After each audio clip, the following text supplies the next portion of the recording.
Welcome to Ingredient Insiders. I'm John Magazzino. And I'm Andrea Parkins. Thanks for watching this clip of our interview with Chef Jeremy Fox. For the full episode, find us on Apple, Spotify, or wherever you listen to your podcasts. Links in the description below. Jeremy's got two incredible books on vegetables, on meat. I'm thinking now you should have one that's on fruit with a chapter on meat's persimmons. Coming out in September. Oh, on meat is coming out. Okay, I thought it just came out. But on fruit, I mean, it was a labor of love, I heard. It took a while for this to come together, correct? Yeah, on vegetables took 7 years. On meat took about 5 years, and really happy with it. A friend of mine did the photography named Jim Sullivan. My wife, Rachel Sheridan, co-authored with me, and it comes out September 24th, and can't wait. It's designed by the same people who designed On Vegetables, so it looks related. And the same design studio did it. Yeah, I'm super happy with it. What does this book mean to you versus On Vegetable? So On Vegetables was a book that I didn't necessarily want to make it. My first chef job was the chef of a vegetarian restaurant, and it became the first Michelin-starred vegetarian restaurant.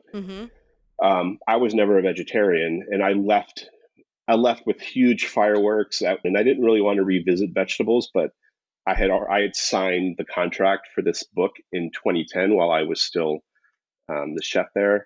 So that was actually kind of a part of an obligation. Got it. But once I jumped into it, it was kind of tunnel vision, and I really loved it, and I still. Was it like cathartic for you to? It was. It was to kind of to work face the through demons it and work the vegetables, and then the reason that my vegetable cooking connected with people or was something different years ago was because I looked at it through the eyes of a carnivore, and I looked through it the eyes of someone who was obsessed with pigs and how to utilize every part of the pig, and that nose to tail philosophy of meat cookery is what informed what I called seed-to-stalk vegetable cookery. So to be able to go back and do a meat book, and even the opening chapter of the meat book says this is the book that probably should have come first, because I was obsessed with pork, and then I thought it would be fun to be at a vegetarian restaurant, and that's how these came to be.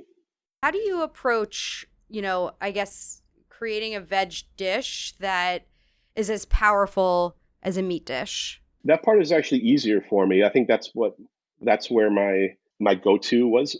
I can still most comfortably create a vegetable dish that I'm happy with than a meat dish.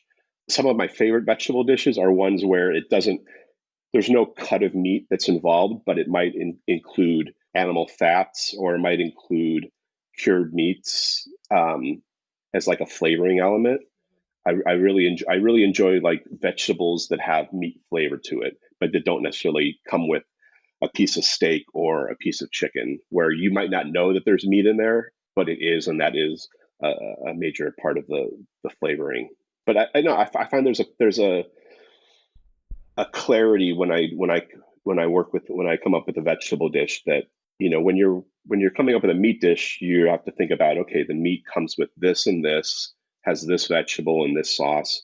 But if you take one of those out, you're just focusing on the vegetable, and you're like, okay, how can I make this vegetable taste the best that it can? What can I add to it that is the right amount of outside force or manipulation? And I find that it's a way to get just a really pure product. John and I are always trying to figure out like what the next new hot vegetable is going to be. You had kale for a while, and Brussels sprouts. Sprouts. I'm a big cabbage guy right now. We feel like cabbage is, kind of having a moment. Do you feel like there's a hot vegetable that's coming in 2026? I don't know.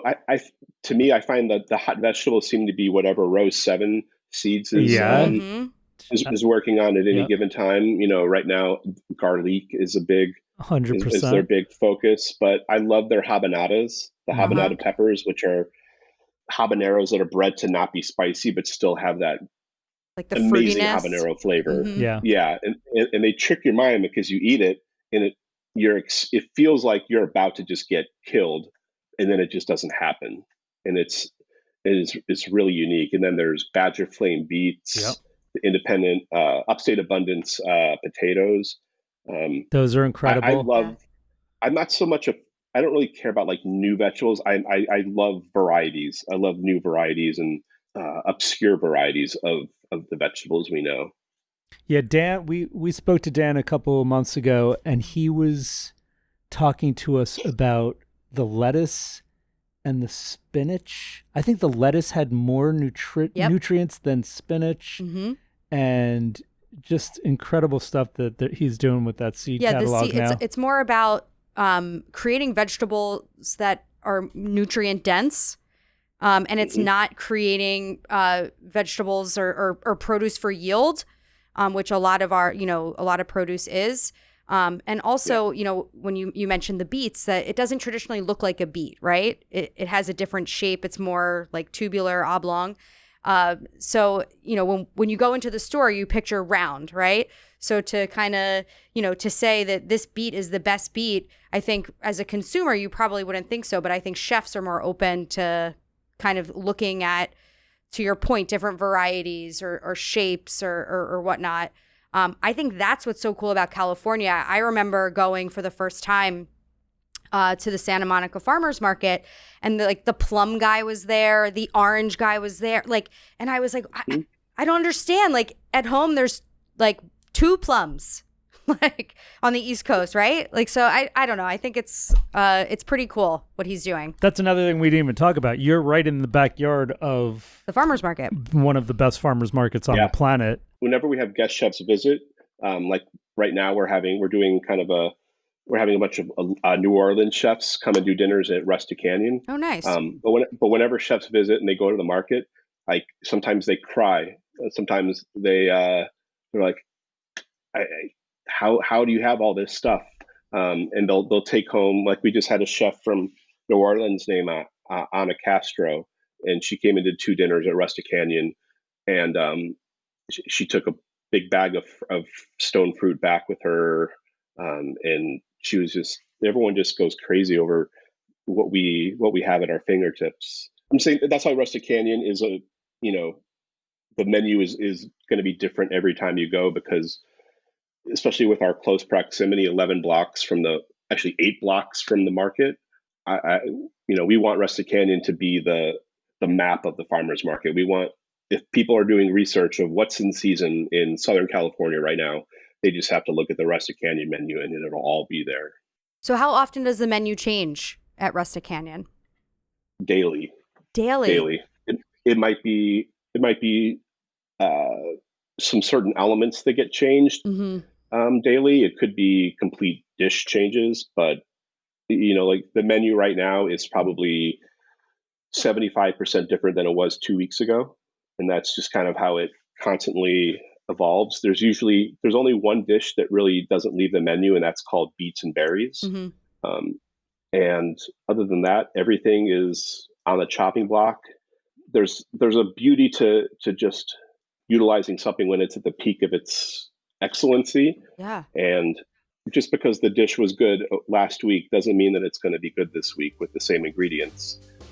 So I think being really in tune to that is what we do best.